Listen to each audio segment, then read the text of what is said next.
Hello everyone, কেমন আছেন সবাই? তো কুরবানি ঈদের জন্য আমি একটা রেসিপি আজকে শেয়ার করব আমার ব্লগে। তো আমি আজকে শেয়ার করব হচ্ছে গরুর মাংসের কালো ভুনা। তো আমি একদম অথেন্টিকভাবে কালো ভুনাটা আমি শেয়ার করছি। তো এখানে আমি নিয়ে নিচ্ছি হচ্ছে গরুর মাংস, হাড়সহ নিয়েছি। আর এখানে আমি জিরার গুঁড়া দিয়েছি, মরিচের গুঁড়া দিয়েছি। তো 1.5 কেজি মাংসে যেরকম পরিমাণ লাগে। আর হলুদের গুঁড়া দিয়েছি একদম সামান্য। আর আদা রসুন বাটা দিয়েছি। আর টক দই দিয়েছি। আর তেল দিয়েছি হচ্ছে আমি সরিষার তেল দিয়েছি। আবার অল্প একটু সয়াবিন তেলও দিয়েছি। বেশিরভাগটা আমি সরিষার তেলই দিয়েছি। আর আমি দিয়েছি হচ্ছে মিক্সড গরম মশলা। আমি বাসায় যে গরম মশলাগুলো তৈরি করে রাখি, তো ওই মিক্সড গরম মশলাটা আমি দিয়েছি। আর এখানে দিয়েছি হচ্ছে আমি পেঁয়াজ বেরেস্তা। তো আমি বেশ খানিকটা পেঁয়াজ বেরেস্তা দিয়েছি, আবার কাঁচা পেঁয়াজও দিয়েছি মাখানোর সময়। তো আমি মাংসটা মেখে এখন চুলায় বসিয়ে রেখেছি। তো মাংস থেকে যে পানিটা উঠেছে আমি সেই পানিটা দিয়েই আমি মাংসটা সিদ্ধ করে নেব। আর এখানে হচ্ছে আমি কালো জিরা আর গোলমরিচ একটু গুঁড়া করে নেব। আর যেহেতু আমার পানিটা একটু শুকিয়ে গিয়েছে, মাংসটা সিদ্ধ হয়নি, তাই আমি অল্প পরিমাণে একটু পানি দিয়েছি। আর যদি সিদ্ধ হয়ে যায় তাহলে দেওয়ার দরকার নাই। আর এখানে আমি কালো জিরা দিয়েছি হচ্ছে 1.5 টেবিল চামচ। আর এখানে আমি 2 টেবিল চামচ সয়া সস দিয়েছি।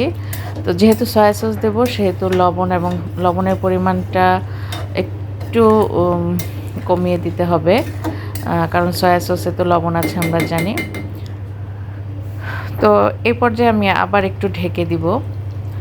ঢেকে দিয়ে আমি 70% মতো মাংসটা সিদ্ধ করে নেব। তো সিদ্ধ হয়ে আসলে 70%, তো আমি ঢাকনাটা উঠিয়ে দিব। উঠিয়ে আমি অনবরত লাড়াচাড়া দিব। আমি কিন্তু ভিডিও স্কিপ করি নাই। আমি লাড়াচাড়াগুলো আমি দেখাচ্ছি আপনাদেরকে যে এটা কত ধৈর্য সহকারে মিডিয়াম লো হিটে আস্তে আস্তে রান্না করতে হয় লাড়াচাড়া দিয়ে।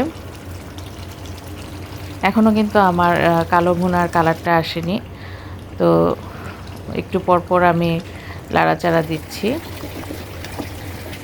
তো এখন অনেকটা কালার এসে পড়েছে কালো ভুনার। তারপরেও অনেকক্ষণ এখানে রান্না করতে হবে এই কড়াইটাতে।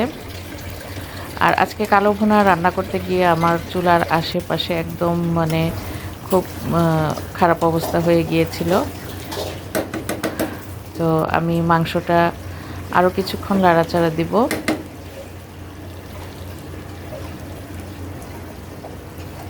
খুব ধৈর্য সহকারে কালো ভুনাটা রান্না করতে হয়, দাঁড়িয়ে থেকে লাড়াচাড়া দিতে হয় প্রচুর।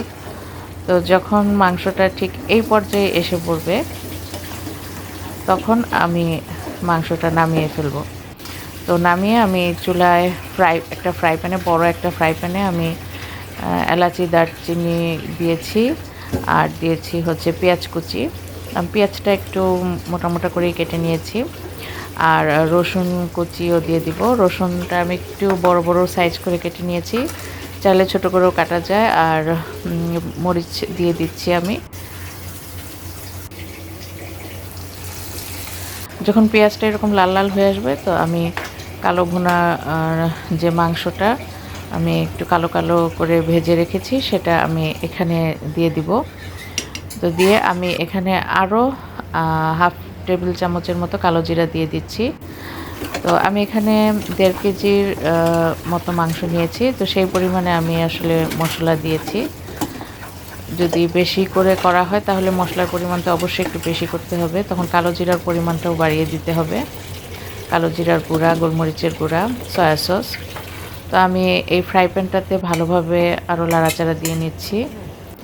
আর আমি এখানে পাউডার দুধ দিয়ে দিচ্ছি 2 টেবিল চামচ নামানোর আগে। আর কড়াইয়ে যে মশলা ছিল, সেই মশলাটা পানি দিয়ে একটু ধুয়ে আমি দিয়ে দিয়েছিলাম। দিয়ে তারপর পাউডার দুধটা দিয়ে আমি আবার লাড়াচাড়া দিচ্ছি। একদম কালো কালো হয়ে আসবে যখন, তখন আমি নামাবো। কালো ভুনার যে সিক্রেট যে মশলা, সেটা হচ্ছে কালো জিরা, গোলমরিচ গুঁড়া আর হচ্ছে পাউডার দুধ। এই 3টা সিক্রেট মশলা থাকলে কালো ভুনা একদম আপনার পারফেক্ট কালার আসবে। এই তো কালো ভুনা আমার প্রায় হয়ে এসেছে। আমি একদম মিডিয়াম লো হিটে বসিয়ে রেখেছিলাম কিছুক্ষণ চুলায়। তো আমি কালো ভুনাটা এখন টেবিলে বেড়ে দিব, একটা বাটিতে বেড়ে নিচ্ছি। তো আমার রেসিপিটা কেমন লাগলো কালো ভুনার, বিফ কালো ভুনার, তো সবাই কমেন্ট করে জানাবেন। একদম অথেন্টিক স্টাইলে আমি কালো ভুনাটা করেছি। আর এটা আমি সার্ভ করব হচ্ছে একদম গরম ভাতের সাথে, আবার সাথে একটু পাতলা ডাল থাকবে। তো সবাই ভালো থাকবেন, আল্লাহ হাফেজ। ভিডিওটি ভালো লাগলে লাইক কমেন্ট শেয়ার করে দেবেন।